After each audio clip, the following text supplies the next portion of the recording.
Welcome back to Ty and That Guy. I'm Wes Chatham, and this is my good pal and sometimes lover, Franck. You know, I don't like the way you say sometimes.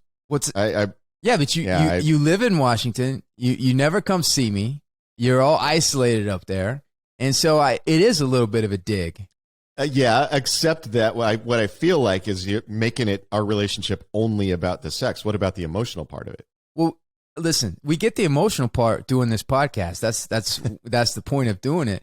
But so this podcast for you people listening, Wes just said this podcast is Wes and I making out remotely. Is what I just heard Wes say.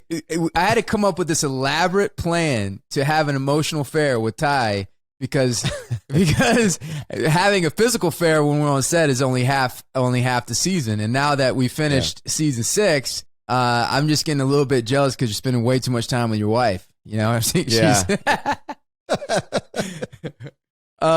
who is this written by? Let's see, episode 12, The Monster and the Rocket. I knew the title is Monster and the Rocket, but I don't remember who wrote 12. Is this one Mark Fergus and Hawk? Okay, so I was going to say, is this one Mark and Hawk? Yeah, it is. Yeah, because I was thinking it was either Mark and Hawk or Narain, and I think, because I think the last one was Narain, right?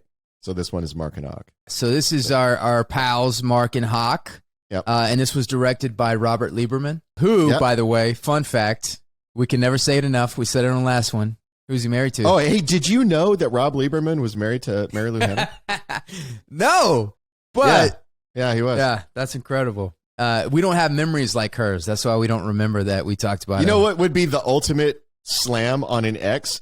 Is she's famous for having the most perfect memory of all time. And when he talks to her, she's like, I don't remember that. Like she just wiped their marriage from her mind. The one thing she doesn't remember was ever being married to him. She remembers what she had for breakfast when she was 4, July 2nd. And but she doesn't remember being married to Rob. That would be amazing. Yeah, we love you, Rob. That's why we like to fuck with you. But could you imagine being in a relationship with somebody like that could remember because you can't be like, no, I didn't say that. No bullshit. At 7:45, July 22nd, you said those exact words. See, that's the problem is you could not get away with any shit. And I already feel like I have a version of that because Jen's memory's insane, and my memory's like Dory from Finding Nemo. So you and I are very different guys in a lot of ways, but we have a lot of really strong similarities in like taste and thing. The other strong similarity we have is both of us married women who are way better looking and way smarter than we are. Right. So yeah, like I'm going to argue with my PhD wife about how things work. She's like, aren't you a college dropout, dumbass? Like, oh yeah, that's right. You're right. But you know, I try to find a way to get memory, to get it thrown out, because when we're in an argument, she's like, you know what you said? I'm like, no. It's not, it wouldn't be a fair fight because you know I don't have your memory. So we can't use that I said that. And then, because as soon as she starts going, no, you said this and that, I know in my mind, I'm like, fuck, she has the advantage here. I'm on shaky ground because I don't remember my name half the time. Anyway. Okay, so we start off and Aaron Wright's walking with his little boy going to school. And again, this is one of the things that I love about The Expanse is because, you know, Aaron Wright has done a terrible thing. And you know, in a lot of ways, he acts as the antagonist in the show, and particularly in this episode. But seeing him walk with a boy and also hear him talk to Avasarala and explain why he did it, Earth has to come first, and seeing what he's up against, it's as close to justification as you can come. You know, seeing a guy with a son and knowing that he's about to go away to prison. And then when he ends up betraying Avasarala, even though obviously he's wrong and you can't, but you at least it's not as black and white. At least you know that he's a human being that's capable of loving his son, who's in over his head and who's desperate and trying to fight his way out. What I would like for you to do is kind of explain to me, how did he get himself to this point? You did a little bit last episode, but ultimately where he is now, and when he gets to the call with Jules Pierre Mao right in front of Avasarala, what are the decisions that he makes, and how soon did he know that this is what's going to happen? Is it when Avasarala tells him that she's going to meet with Aaron Wright? Is that when he learns of it for the first time, or did he already know it? Because he was playing with the poison before that. Was he thinking about committing suicide, and then when he heard that, then he changed his whole plan and realized that he's going to take out the Martian ambassador? No, because as you learn later, the poison is tailor-made to kill that guy and won't kill anybody else, right? He talks about how it could be targeted to a specific person. That's right. So explain that. Okay, so you mean how the poison works? Yeah, how the poison works. Because I don't know. He goes through and says, that you guys have been taking gravity medication, and this is an enzyme that works with that, and this is how the poison works. That's why it didn't affect him. Yeah. So we wanted to mislead the audience that he was considering committing suicide. That's a deliberate mislead. But he's never actually considering committing suicide. What he's doing, and the reason he has that conversation with his son and what's happening for him is he's trying to dig his way out of this hole that he's gotten himself into. Where Avasarala knows what he's done. If he's exposed, he could very easily be committed of multiple crimes, serious crimes, and go to prison for the rest of his life. But he sees a path through it. He sees a little daylight. It's a really tiny little bit of daylight, and he's going to try to run for it. But he thinks it's probably not going to work, right? When Avasarala says, I'm going to go meet with Will Pierre, that's the opening that he has. So now she's going to be away from the planet. He can do the thing with the Martian Prime Minister. He can set up a situation where he can create a narrative where everything is Avasarala's fault. And if she dies on that ship, he can make that story stick. And so this is a low percentage shot. It's a huge gamble, but he's taking his shot. The only monkey wrench in it is that she doesn't wind up, we're jumping ahead, but she doesn't actually wind up dying on the ship. If she had, everything would have worked. Because, you'll see later when he tells the Secretary General, this is all her fault. She's done all this stuff. He shifted the blame off of himself. That was his plan all along. And is the Prime Minister...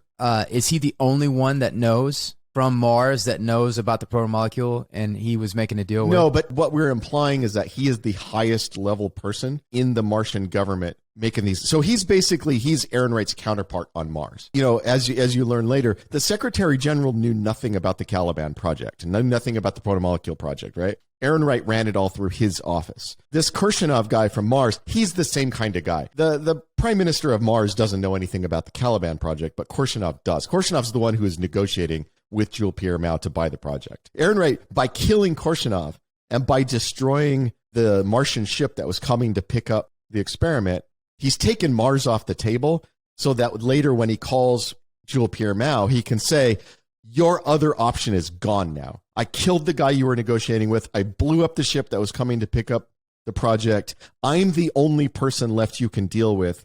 And now you have to be back under my thumb again. That's the gamble he's playing. That's the game he's playing here. And Jules Pierre Mao was obviously working with Aaron Wright and working with Earth. When did Jules Pierre Mao realize that he had to open up other options and go to Mars? The problem for Jules Pierre Mao, and you'll see this developing in the first two seasons, is Avasarala is getting too close to what's going on, and Jules Pierre feels like Aaron Wright's on the ropes. He's like, you were a great ally when you were running things, but I think this Avasarala lady, she's going to take you out. And once she does, she's going to come looking for more bad guys, and I'm going to be on that list, and I don't want to be on that list. So he thinks Aaron Wright is done. Jules Pierre Mao thinks Aaron Wright is done. He thinks Avasarala is going to take him out. Aaron Wright's going to be exposed. There's going to be a huge showy trial. And Jules Pierre Mao wants to get as far away from that as he can before it happens. That's right. And that was that great scene where he was like, Jesus Christ, you don't even know it. She's on to you and you don't even know it. She's on to you. She's coming for you and you don't even know it. Yeah, that's where we're talking about that. So Jules Pierre Mao sees what's happening with Aaron Wright and Avasarala, and he thinks, I think you're going to lose. I think she's going to beat you.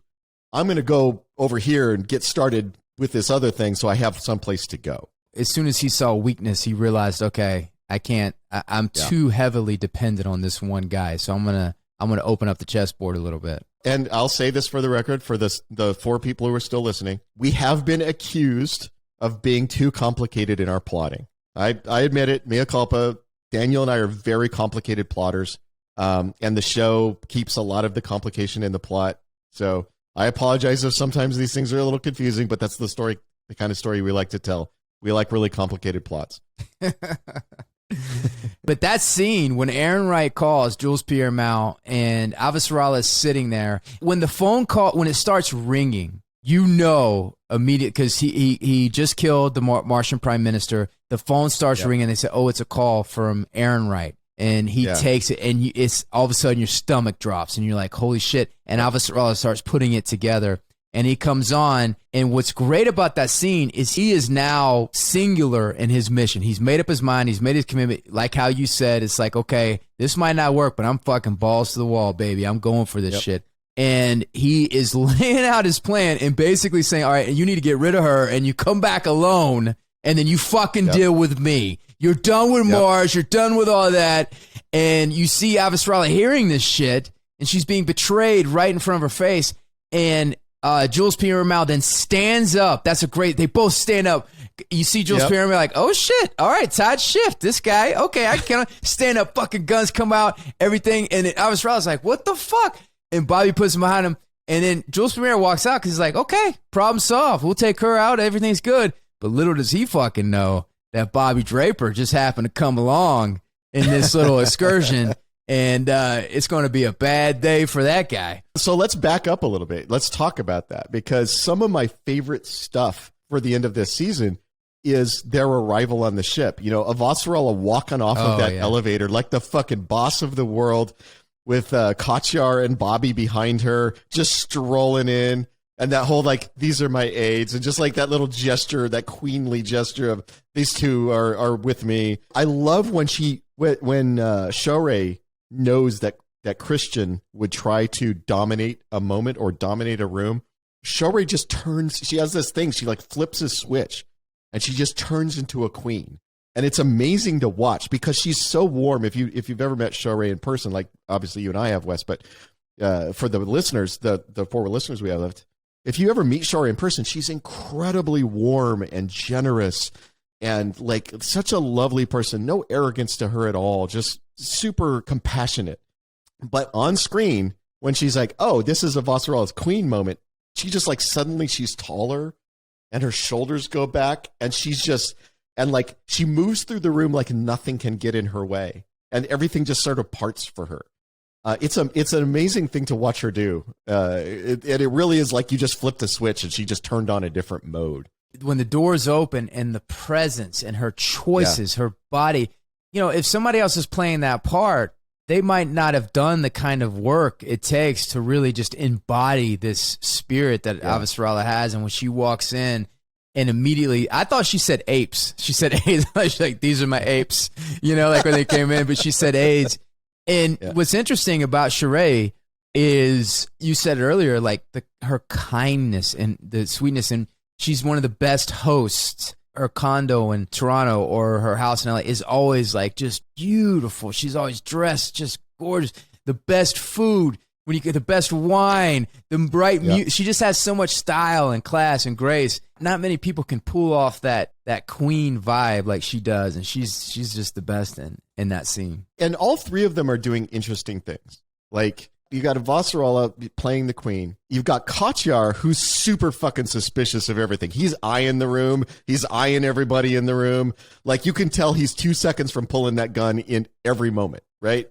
Like he's just ready for the other shoe to drop the entire time. And then you've got Bobby, who's, forgive me, everybody who's in the military, she's just a grunt, right? She's like a Marine sergeant. She's never been on a luxury yacht. She's never met any rich people before. She's like back there going like, oh, look at all this amazing stuff. And you can see it on her face. She's looking around and she's like, oh, look at that cool thing over there. And then when she sees the food, she just starts crushing the cucumber sandwiches. Crushing the cucumber sandwiches. Because she's like never seen that before. She's like sort of lost in the moment of like, wow, I'm on this. It's like if you're just like a regular guy and suddenly you're on Jeff Bezos' yacht. And you're like, oh my God, like I'm like, look at this amazing yacht that I'm on. That's where Bobby's at. And watching all 3 of them do completely different reactions to the moment is really cool. It's that kind of subtle stuff performance-wise that, especially because as a producer, I watch every cut multiple times, you know, probably dozens or even hundreds of times sometimes. You start looking for that kind of stuff just to keep every scene fresh and interesting. And so you really start digging into what's going on, like the subtle things that are happening. And that scene is just full of all kind of subtle performance stuff. Everybody's doing something different, and it's great. I really like the banter between her and Katjar when they're on the spaceship and she's like, nobody will ever find your body when you disappear.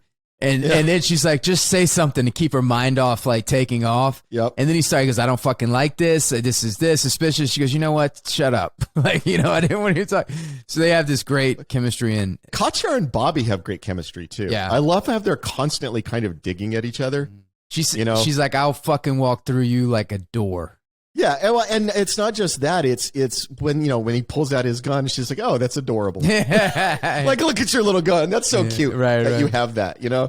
She's talking about the fact that he's a spy, and he's like, "Oh, did you failed the intelligence test, become a spy?" And she's like, "No, I passed the morality test or whatever. I forget the ethics test or whatever. Like whatever where she's going like, I recognize the existence of spies, but they're like beneath me. They're a lesser being." Yeah, and just the way he's like, "Oh, you're just he thinks she's a dumb grunt. She thinks he's a ethically challenged spy, and they're just constantly digging at each other, which makes it cool later when they kind of earn each other's respect. Yeah. Holden's straight up Ahab mode in this episode. And I've forgotten about this. I've forgotten about this translation. I'm like, oh shit, he went for it. He was dead set on killing this proto-molecule monster. Yep. Does Holden think that this is going to get rid of the proto-molecule or is he just trying to take out that monster? Like, does he think that this is, because if he's does he know at this point that this isn't going to solve the proto-molecule problem? So Holden doesn't think he can stop the proto-molecule by killing that monster, but that monster has already killed a bunch of people on the base, and he knows if it gets away, if it finds a way to break back into the base, if it goes after more people, not only will it kill a bunch of people, but it's going to potentially spread infection everywhere on Ganymede. And Eros, he was there when Eros got infected, and he watched 100,000 people die of that infection, and Eros turn into basically a spaceship, and the threat that posed to Earth. And he's still very traumatized by that. And what he's picturing is, so Ganymede's a much larger thing than Eros. It has many more people, has millions of people on it. He's picturing the future where Ganymede gets completely infected, and now Ganymede is turning into Eros, and millions of people are being absorbed by the protomolecule. And like, could a gigantic moon suddenly take off and fly like a spaceship and aim for Earth? Because if it does, that's an extinction level event for probably humanity. And he's freaked out. I mean, he's still got a lot of PTSD from Eros, and the idea of Ganymede turning into another Eros is a terrifying prospect for him. Yeah. And poor Prague's like, hey, this might be my daughter. Or, if it's not my daughter, it's definitely a scared kid that's been experimented on. And he's basically like, shut the fuck up, plant guy. Like, this child's going to die. This isn't going to happen anymore. Well, and here's a subtle point that most people don't pick up on, but I'm going to mention it here. That proto-monster is not a kid. So they have started doing the experiments to use these kids to create proto-monsters, but that doesn't actually start succeeding until season 3. So who is that proto-molecule monster? That was just some guy that they had converted. Like the one that attacked Bobby and her team that blew up. Yeah. That was just some guy. And the reason that those had the bombs in them that blew them up is because they were unstable and they couldn't be controlled long term. Yeah.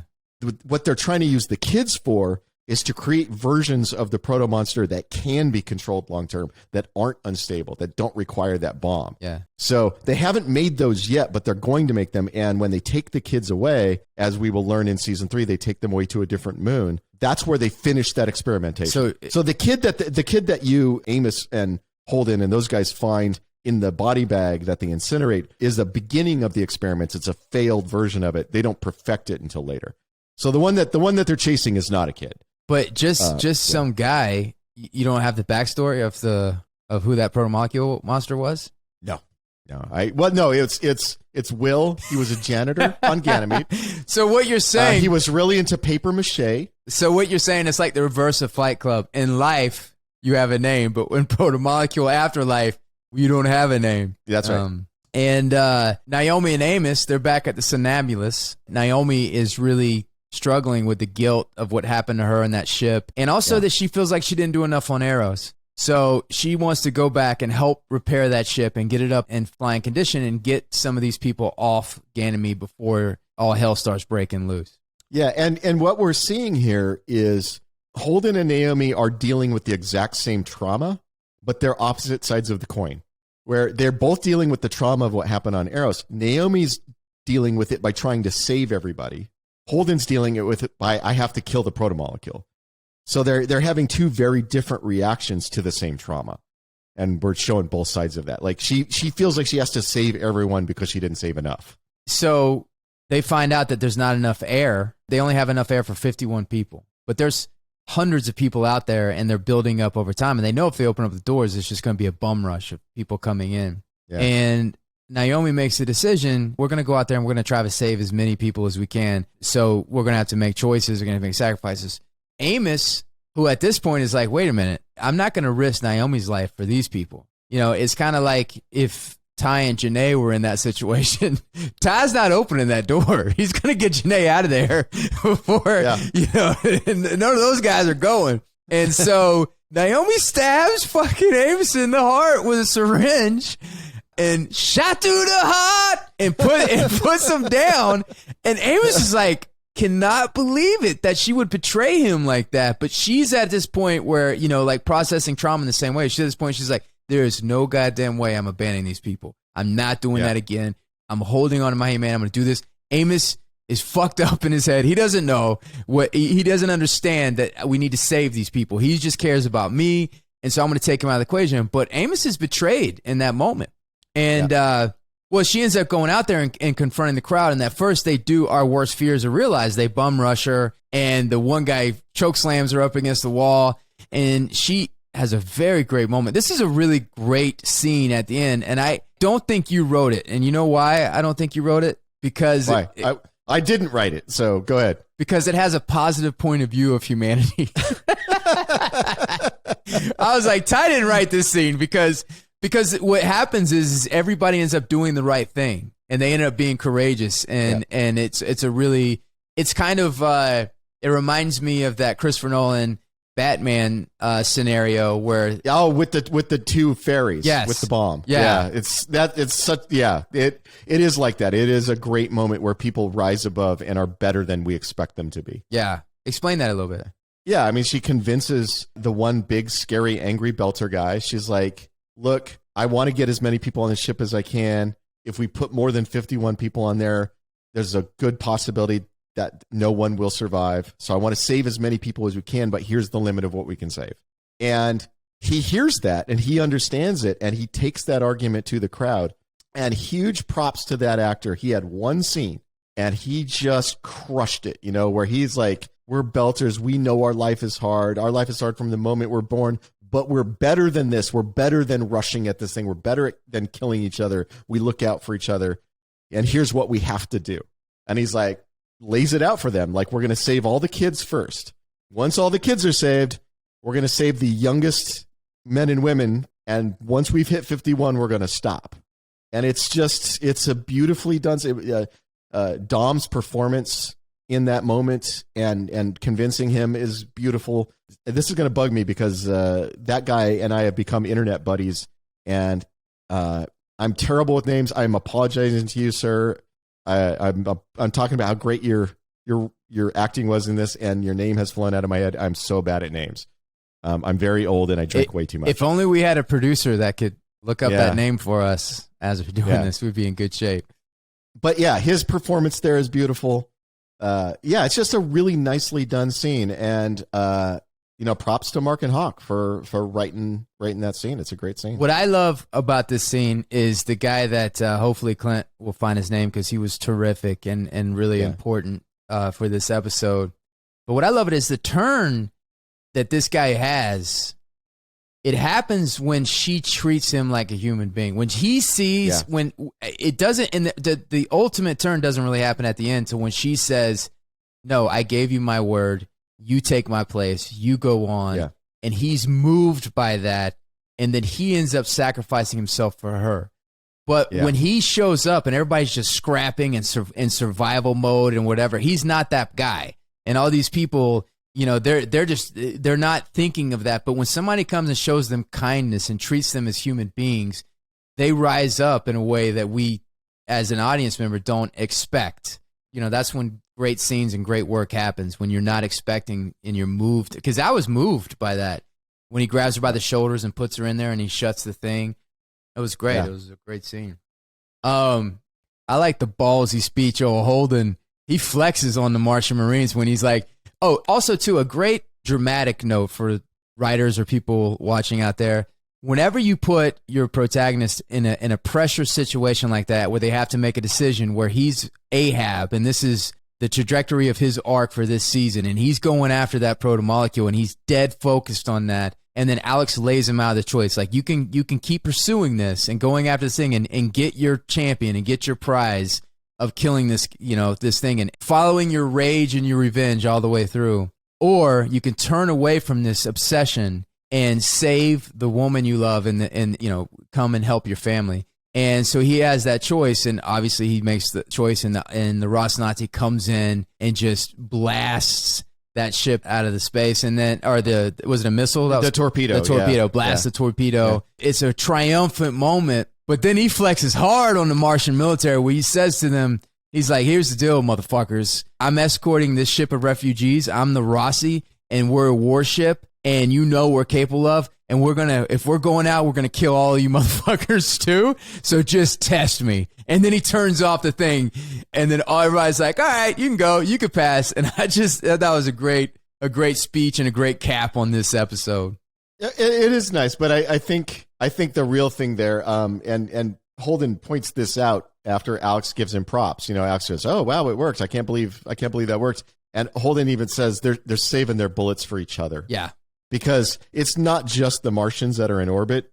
There's a bunch of UN ships in orbit too, and they just got done shooting the shit out of each other. Right. So basically, Holden is gambling that if the Martians start shooting torpedoes at him and he starts shooting torpedoes back, the UN is going to get involved and everybody's going to die. Right. And he's betting that they will recognize that and not push it. Yeah. And, and sometimes those gambles pay off. Yeah. I mean, yeah, he definitely had logic on his side, but he also, if two people are in a standoff with each other, there's something happening. The cost of the Rossi's going to take a lot of those ships out, and they're going to have to waste a lot of bullets and a lot of things. And also it's going to take their focus on, like, he had it figured out, and he was right that he's going to go right through because they were in a standoff. Well, and here's one thing that, because we don't often explain things on the show. Again, this is our a complaint about our complicated plotting. One of the things we don't explain on the show is they'll go, well, why is Holden the captain? Just because he was the captain of the Canterbury, why does that make him the captain? Or they use the XO of the Canterbury. Why does it make him the captain? And over again, what we show is, because Holden had been an officer in the UN and got kicked out, was dishonorably discharged. But over and over again, what we show is Holden has a really profound understanding of tactics. He's really smart tactically. And we show that happening again and again, like the times when there's like these really elaborate maneuvers that, when like the later in next season, when the Rocinante saves the Razorback from the Earth ship, and the really complicated maneuver they do that takes out the drives on that Earth ship. This moment when he threatens everybody because he knows that they're probably not going to pull the trigger because he understands the tactical situation and stuff.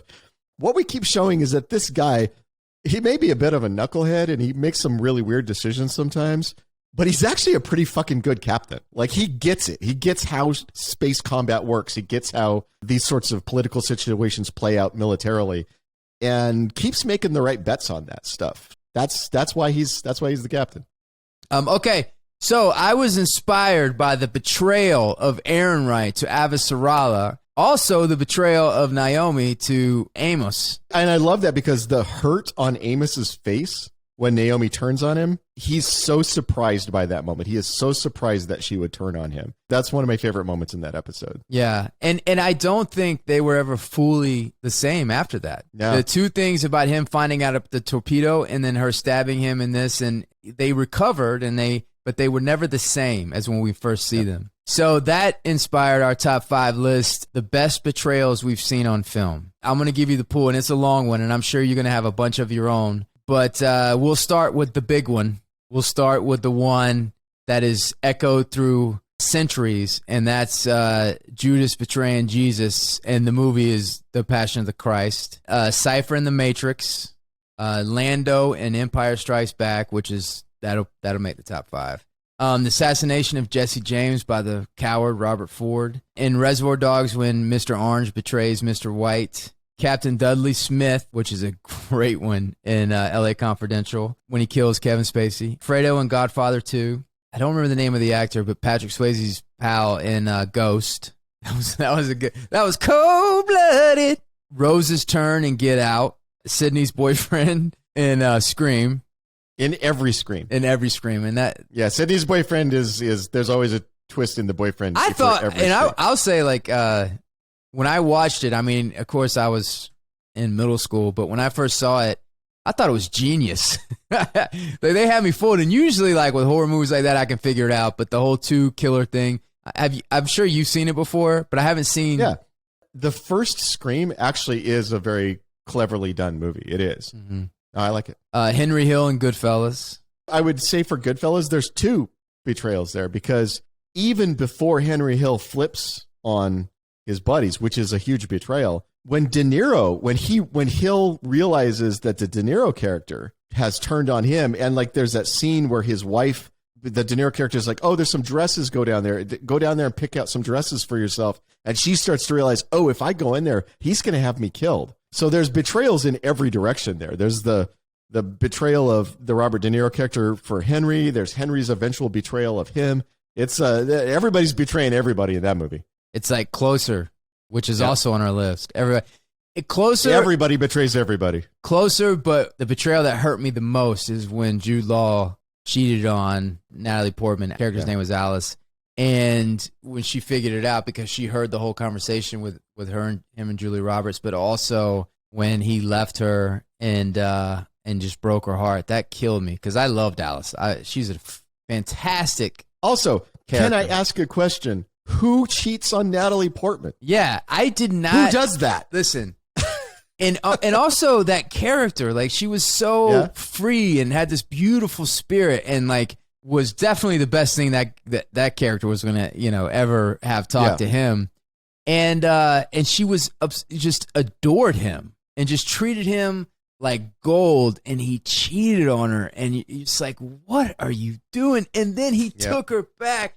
And that's the great thing about Closer. It's very well done and very cleverly written. But at the end, what she realizes when they were in the apartment is that, oh, this guy is a total narcissist, that he doesn't see me. It's all about him. And he can't let go of the possibility that I cheated with Clive Owen. And so he doesn't love me. He doesn't see me. It's time for me to go. And then she's like, I'm done. And she's fucking, that was great. Indiana Jones and the Last Crusade. Elsa was an undercover Nazi. Brutus, when he killed Caesar. Benny from Total Recall, when he sells out Arnie. Matt Damon in The Departed. This is a big one. This one ripped my heart out when I saw it in the theater. Robert the Bruce selling out Braveheart, William Wallace. And it's a really well shot moment, because it's such a surprise, such a gut punch. Yeah.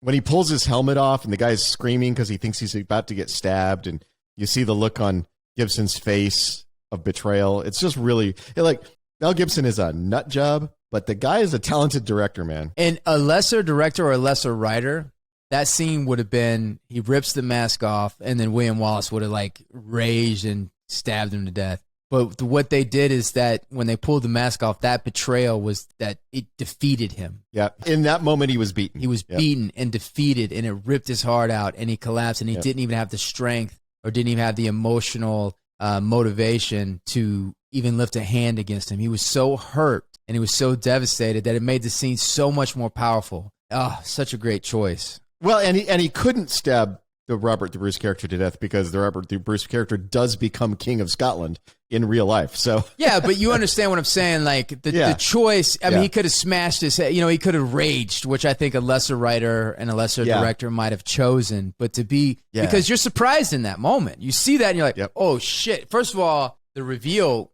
gets you, and you're like, oh shit, I didn't see that coming. And second of all, Mel Gibson's reaction gets you to the point where it moves you. And now you are completely and totally emotional and bored. Well, I think the best betrayal moments are those moments where you can see, like, not to blow sunshine up your ass, but the hurt on Amos's face when Naomi stabs him.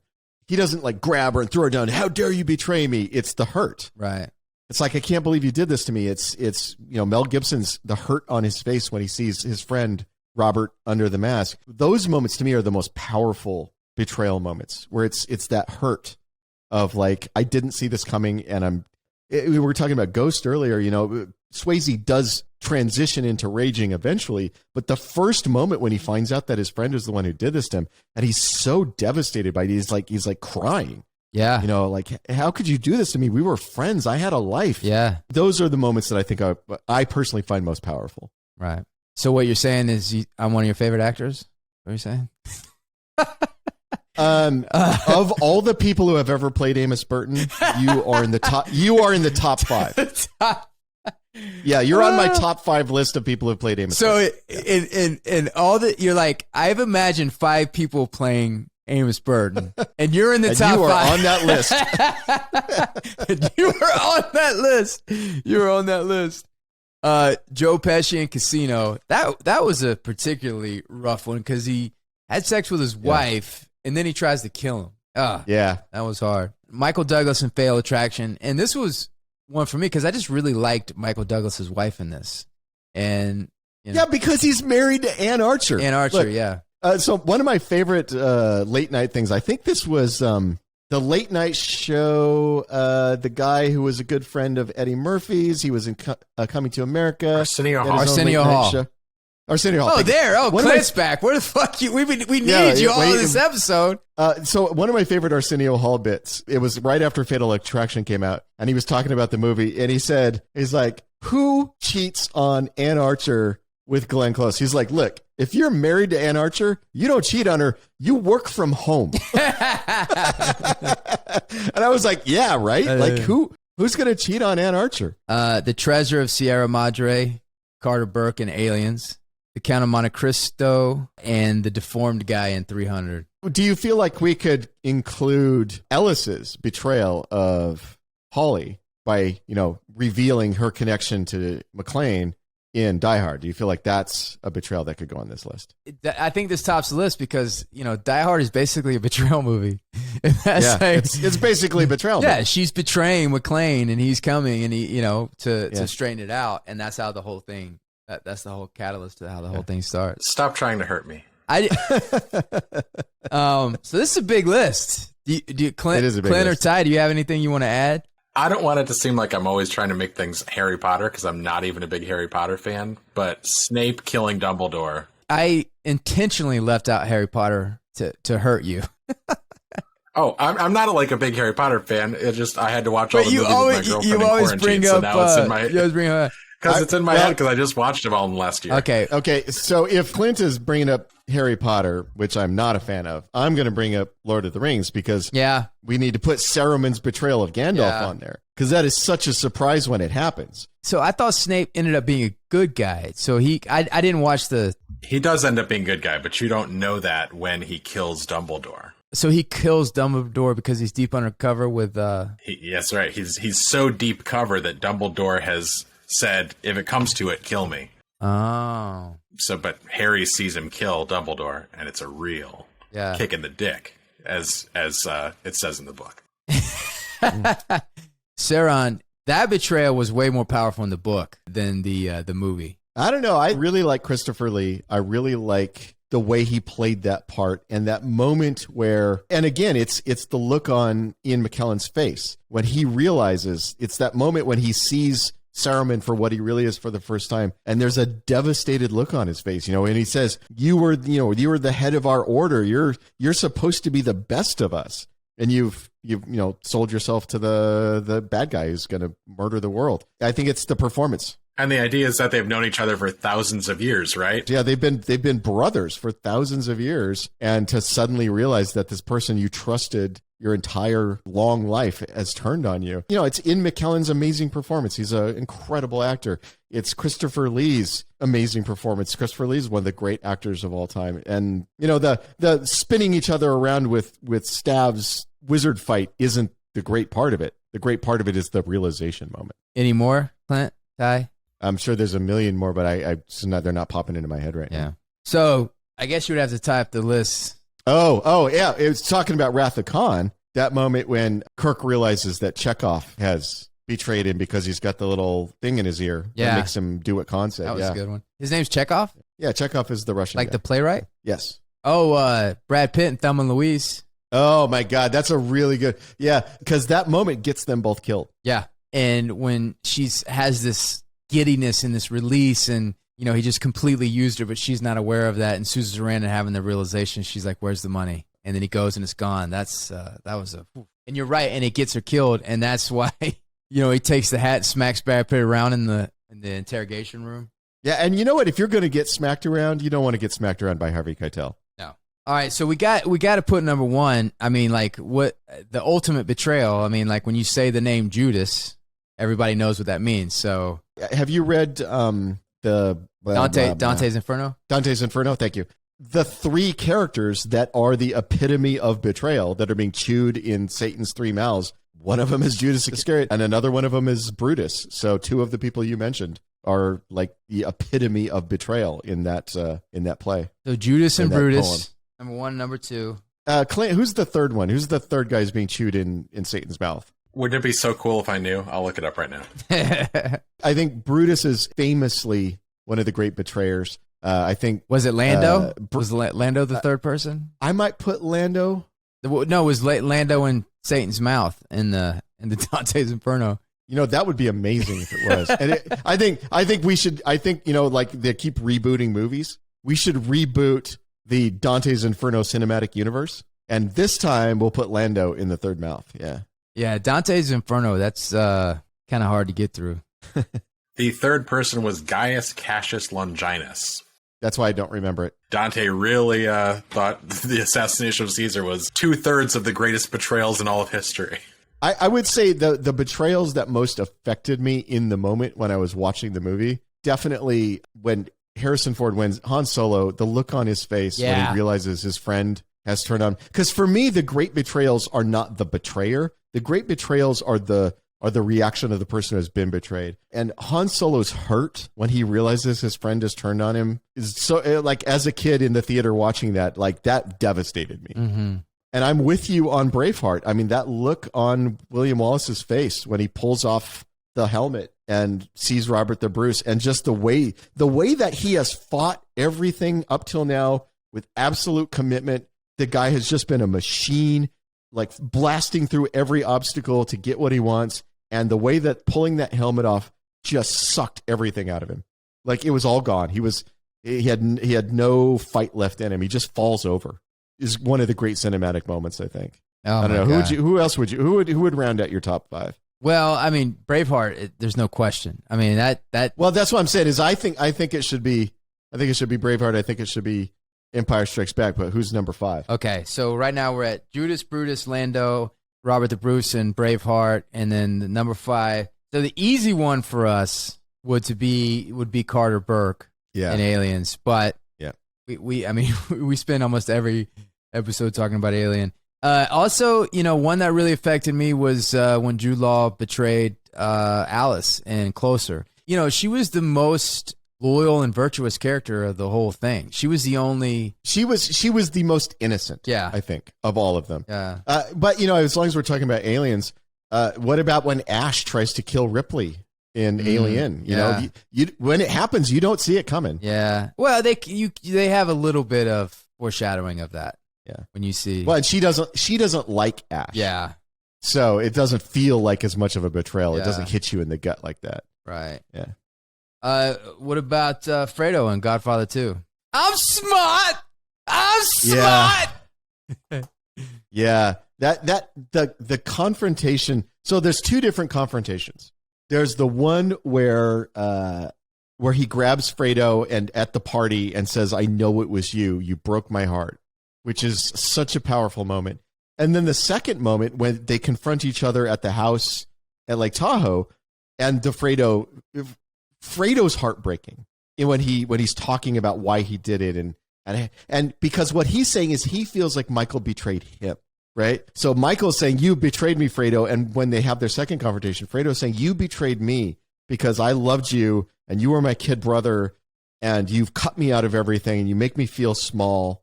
And and that's why that dynamic is so powerful, because it's not just one direction. It's not just Burke betraying everybody so he can get some money.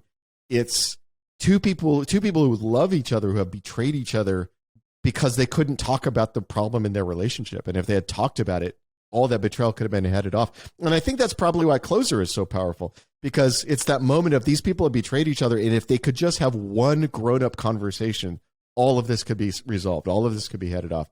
And that's why I think those betrayals feel so powerful. So I don't know. Either one of those would work, because they both had such an emotional impact on me. I think Godfather 2 is obviously the more important movie of those two. Yeah, I mean, but I think both betrayals are equally powerful, at least in the moment. Yeah, as a viewer. Yeah, I mean, I think you have to give Godfather 2 the bonus points because it's one of the most important movies in American cinema. Well, and also because we're not talking about the movie as a whole. We're talking about the most powerful moments in the movie. The moment. Yeah. But Godfather 2, just like Closer, it's so well written. But what really makes, like how you just described earlier, what really makes the betrayal so powerful is when they still love each other. And Al Pacino clearly loves Fredo, and Fredo loves Al Pacino, and it's just the nature of who they are and the business they're in that Fredo can't exist, and they both know it. And so that's such a powerful moment. So I think we're going to go with Godfather 2. And it's also it's the point of Godfather 2. It is that the life these people live poisons everything they touch. Yeah. That's the whole point of Godfather 2 is the life Michael has chosen poisons everything. It poisons his relationship with his wife. It poisons his relationship with his kids. It destroys his relationship with the rest of his family because Fredo winds up dead. His sister, it becomes a train wreck. Just like everything that he touches is poisoned by the life he's chosen. Mm-hmm. And his inability to just stop, his inability to just step away from it. That if he had just said to Fredo, "I'm sorry I treated you that way. I wish you hadn't betrayed me. Is there any way you and I can move forward from this?" Like, I feel like there's a version where Fredo can live, but because they're so committed to this dark path that they're all on, that's what makes it so powerful. Like those emotional moments are so much more powerful because everybody feels so trapped by what's happening. And it's a story about power. It's about power. When the poison is power. And once he came and he was pure and he was the pure son and he was a war hero and he didn't want anything to do with it and he got dragged in. But as soon as he tasted it, it poisoned him and poisoned everything around him. And the reason that he had to kill Fredo was because at this point, he couldn't allow that vulnerability to affect his power. And that's what made it so heartbreaking because it hurt him. And he paid the cost. And then they're on the boat and they're fishing. We'll round it out with that final scene is beautifully shot, and just the sound of the gunshot echoing across the water as the sort of moment when you realize what's just happened. Just beautifully done. And you see Pacino, just his last sliver of humanity just slip away. His last. That's it. And by the end of that movie, he has nothing left except power. Right. He has no family. His wife is gone. His kids are gone. He has nothing. And it's a very similar arc to Scarface. And the same thing happens in Scarface, that he comes out, he's with his friend Scrappy, but he starts to get a taste of that power, and he starts to rise up through that ranks, and he gets so drunk with power and jealousy over his best friend and his sister that he ends up killing. Now, I would add that to the list of betrayals because thank you for bringing that up, because that moment when he pulls the trigger on his best friend and you hear the shots and his best friend looks down and he can't believe they're more than best friends. They're brothers, right? They've done everything together their whole lives. You can tell that he loves Al Pacino's character, so he loves him so much as a brother. And the look of betrayal, it's not physical pain. The getting shot, it's not the physical pain you see on his face. It's the emotional pain of, I can't believe you did this to me. That, like, after all we've been through, you would just shoot me. Because they came from Cuba together, and they had to survive in these camps, and they scraped and clawed, and he was always Al Pacino's right-hand man. He always allowed Pacino to be in the front. He always allowed, and he was always somebody that Pacino could count on. And there was, like you just said, like a brotherhood and a love. And him with his sister, he wasn't, they established that he was a ladies' man and he had all this, and his first love and loyalty was always to Pacino. And then when he decided to have the relationship or connection to his sister, it was the first real, it was a continuation of the love of his brother, but it was the first real thing in his life. And he thought, because he loved Al Pacino so much and he loved his sister so much, he thought that this would be a surprise and that he would be happy. And this would be a happy thing to show him, like, hey, we're together and I'm going to marry her and treat her. Yeah, and we're really going to be family because I'm going to marry your sister and we'll be brother-in-laws and like we're already sort of family, but this is, just the next step. And just the hurt on his face when he gets shot. And Pacino at that point is so drunk with power and he sees his sister who he's loved and adored as now his possession. And his thing that he owns, like everything he else owns, and then when he shoots him, the last sliver of humanity is gone, and then that's gone. That's it. That's an animal. That was the last. Yeah, that's 100% right. That is the last sliver of his humanity going away in that moment. Well, this was a fantastic and fun episode. Thank you, all four of you, for hanging out with Ty and I. We don't have many friends, and not a lot of people like us, so. I'm guessing that those four people are going to make a list in the comments of the 4,000 beautiful betrayal moments that we missed because we just didn't think of them. Betrayal is such a common story trope because it's so emotionally powerful. So we use it over and over again in all storytelling mediums.